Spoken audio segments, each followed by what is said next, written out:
You walk into a crowded room and suddenly your body becomes a collection of potential mistakes. The way you sip your drink, the angle of your smile, the space you occupy, it all feels like a performance under a microscope. You catch someone laughing across the room and your stomach tightens. Are they laughing at me? Here's the cruel joke: no one is watching, not really, or at least, not in the way you think. The truth is far stranger and more revealing. You are trapped in a hall of mirrors, every reflection a distortion of your own making. The eyes you feel burning into you, they're yours. The judgment you fear, it's already happening, inside your skull. This is the spotlight effect, the brain's cruel trick of convincing you that you're the center of everyone's attention. But the spotlight isn't shining on you. You are the one holding it, blinding yourself with its glare. The birth of an obsession. Think back to the last time you tripped in public. Heat that rushed to your face, the way your mind replayed the moment for hours, as if the strangers around you were doing the same. But here's the uncomfortable truth. They forgot before you did. Why, then, does your brain insist on torturing you with imaginary audiences? Because evolution wired you for survival, not peace of mind.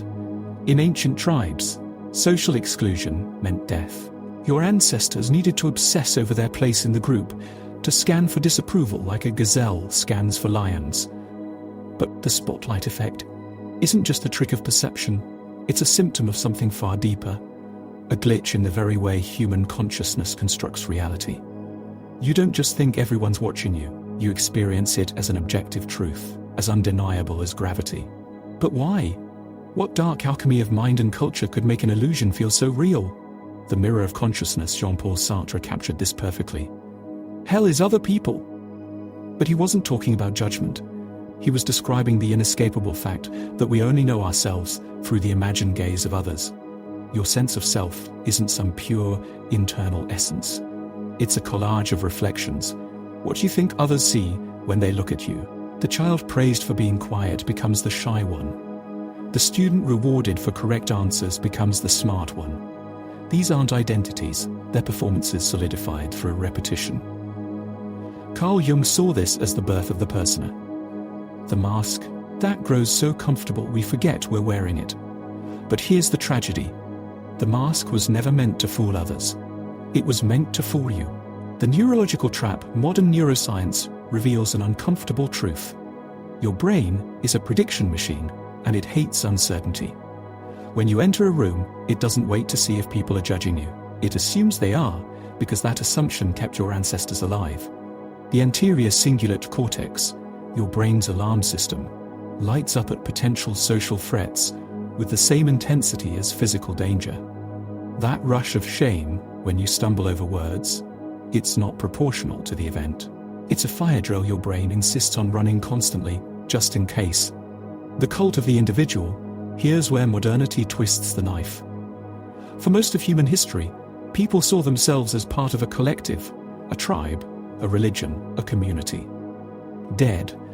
Without shared meaning, we didn't become free, we became desperate for validation. Social media didn't create this hunger. It simply gave us a digital feeding tube for our starving egos. Now we live in the age of the performative self, where every conversation feels like a TED Talk. Every silence seems like a failing, every unobserved moment registers as wasted. The grand irony. The cruelest joke of all. The people you're so afraid are judging, you are trapped in the same mental prison. They're too busy worrying about their imagined spotlights to notice yours. You're all performers convinced you're each other's audience, playing to empty seats.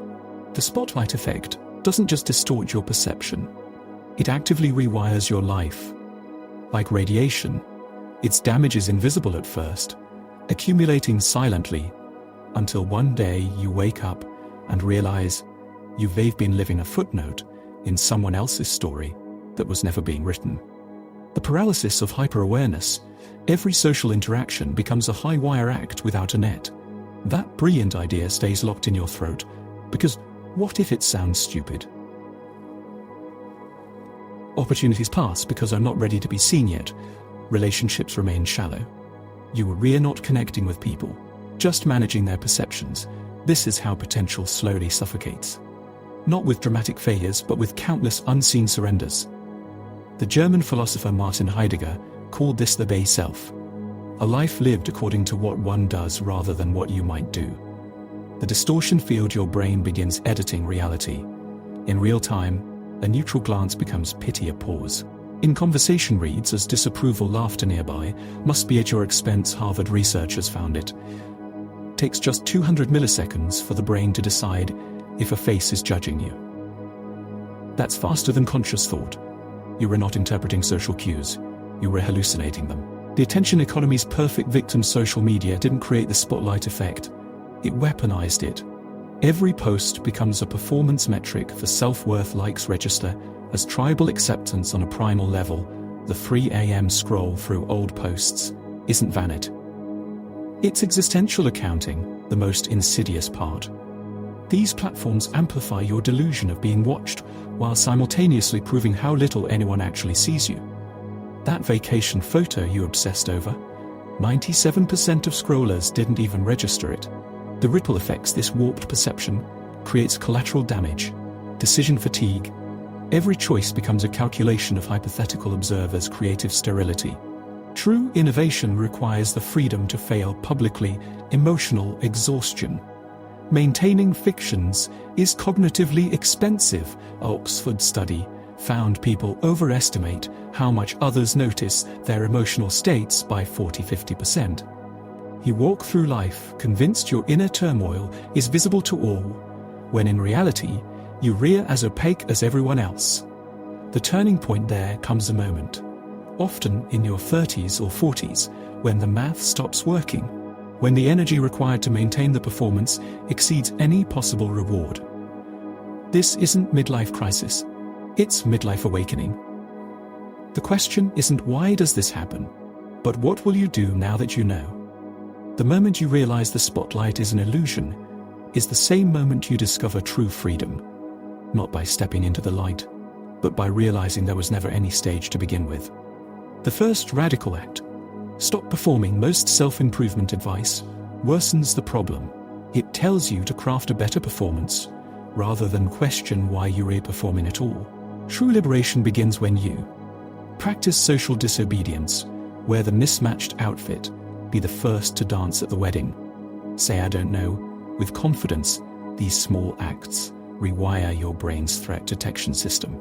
Keep an audience log for 1 week. Track situations where you felt judged, the actual evidence it happened, how long others seemed to care. Spoiler: seconds. The data will shock you. Cognitive jiu-jitsu. Use your brain's bias against it. Your mind constantly predicts social judgment. So hijack that mechanism, the everyone noticed technique. After any embarrassing moment, immediately think, good. Now they all expect less from me. This flips the script. Suddenly being observed becomes an advantage. The 10-10 rule asks, will this matter in 10 minutes? 10 months? 10 months? 10 years? Most spotlight moments vanish before you finish the question. The power of negative visualization. Imagining worst-case scenarios to reduce their power. Try this. Picture your greatest social fear, e.g., tripping during a presentation. Imagine it actually happening. Notice how the world continues. Realize your shame has an expiration date. Research shows we overestimate how harshly others judge us by 300%. The punishment exists almost entirely in your mind. Digital detox for the soul. Reboot your social perception with the no editing challenge for 1 week. Post photos without cropping. Filtering text without overthinking. Share ideas in their raw. Form the reverse stalker experiment. Spend time analyzing how little you actually notice about others. Their imperfect skin, awkward moments, unpolished quirks. How quickly do you forget them? The liberation of being forgettable. History's most free people shared one realization: no one is thinking about you nearly as much as you imagine. Emily Dickinson wrote 1/800 poems, seen by almost no one. Nikola Tesla worked in obscurity for years. Vivian Mayer's genius. Photographs were discovered posthumously. They weren't hiding. They were too engaged with life to obsess over spectators. The final test: next time you enter a room, try this mantra. I am both the center of my world and a background character in everyone else's, and both truths set me free.